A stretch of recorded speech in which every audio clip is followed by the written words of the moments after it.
We live in a world today where anxiety is on our radar a lot, mental health, and especially considering even more what we walked through recently in the last 15, 16 months with the pandemic.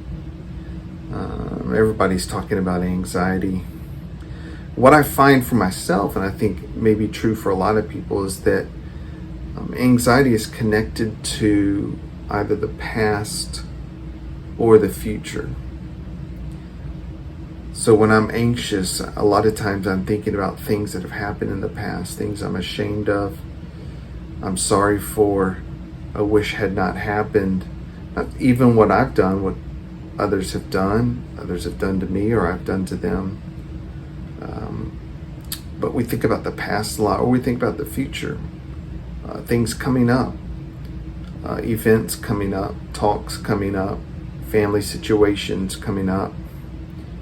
And so anxiety gets a lot connected to the past and the future, and these things roll around in our heads and cause anxiety, panics, deep fear.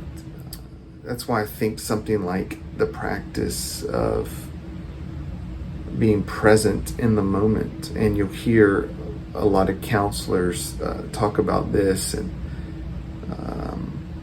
therapists about mindfulness, which is about being present in the moment. And a lot of times that's through the practice of breathing in through your nose deeply, out through your mouth, but being present, because anxiety and even panic attacks a lot of times are connected to not being present, not being here in the moment.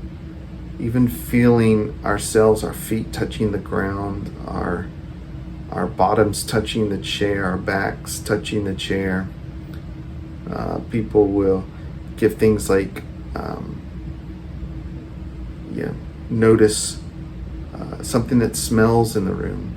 Notice something that you see in the room. Notice a shape, a color. Notice a taste. And these things can bring us back in the moment, but mindfulness brings us in a very slow, rhythmic way through our breathing. It can be just a couple of minutes of deep breaths in through our nose, out through our mouths, but bringing us into the present. Not that we don't think about the past ever or the future, but we get anxiety when we are focused in on those things. So really encourage you as we walk through anxiety to learn to be present, and to do that through mindfulness, slow breathing in and out, being present to where you are in the moment, in the space that we're in.